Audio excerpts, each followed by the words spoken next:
welcome back. Bruce Porter joins us now for this week's Dollars and Cents. Good to see you again. Good to be here. All right, we're in part 2 now, right? That's right. This is Annuity Awareness Month. Yes, it is. It's a thing. Okay, I'm going to go with that. And it's about time. That's and we're exactly waiting right. for the parade, too. That's right. All right, go ahead. Give us a little bit about how annuities may have developed through the years. Well, remember here. last week we talked about Roman times is when it all started, right? And then we had this guy that was one of our founding, Ben Franklin. He left an annuity to Boston and Philadelphia. I remember. I was listening. See, and it paid for 200 years. The concept of the annuity back then was longevity of income, longevity of money, leave it to your heirs. Right. Well, so it's kind of evolved, and we're going to go through this next phase from about 1912, when they first became available to the general public, kind of on a larger scale, all the way to 1929. So a good 17-year run. Steady sales, not really that much. There wasn't a lot to be offered. Right. But then what happened in 29? Oh, yeah. Boom, the big crash. So then what did people do?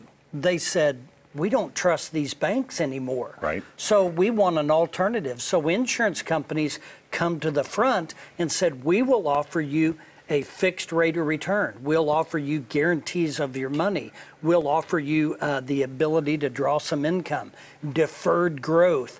All those base concepts of the annuity platform were all developed right after that. Well, then FDR, he developed the New Deal. Right. Remember that? Yes, I do. I've read about it. I thought you might have been there to sign off. I just said hit me. Go ahead. No, I wasn't there to sign off. Well, the main part of the New Deal, if you remember, was Social Security. And he was basically encouraging people to save and plan for their future. Sure. And so what we'll do, we will, as a government, we will develop Social Security to provide for a supplemental income in retirement. Now, there's where a problem started.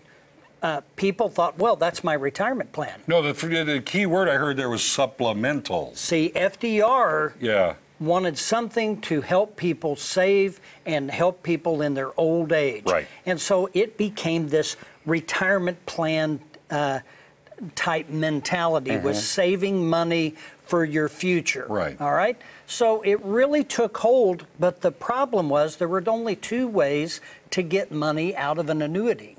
Yes. All right?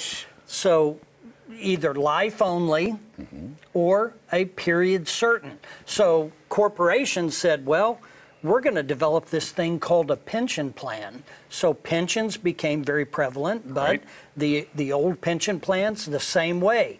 You had to take a life only type income. Lump sum wasn't really a thing back then, or you had to take a period certain. Well, people want more.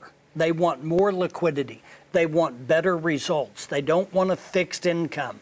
So the insurance companies listened. So they started developing these products over time. And we're talking, nearly a century of development of these products. And now people that want results, they want liquidity options, they want the ability to pass it on to their heirs. They want not a lot of risk, those types of things. Sure. All of those attributes to a modern day annuity have been developed from the past. Now, education leads to knowledge. Knowledge is as a result of education. Right. So what do people really want nowadays? Safety, security, protection, growth, and liquidity. That makes sense. And it makes sense. Sure. So these modern contracts have become investment tools, just like mutual funds, just like stocks, just like bank CDs. All these other tools have been developed by consumer demand and consumer desires, and now same way for the annuity portfolio. So when you look at that, they have become a viable option for retirement savers that don't want to dabble with the uncertainties. So they're an option, and that's what we got to keep in mind, and we'll dive a little more into it next week. All about knowledge, education. Knowledge That's and what it's about. education, consumer demand is based on that. All right. Good to see you. More next week. If you have a financial question for Bruce, you can email him at bporter@color10.com. And of course, he'll answer your question on the show. More about annuities next week. Coming up, Kelly's going to show how to keep all the pesky bugs away this summer.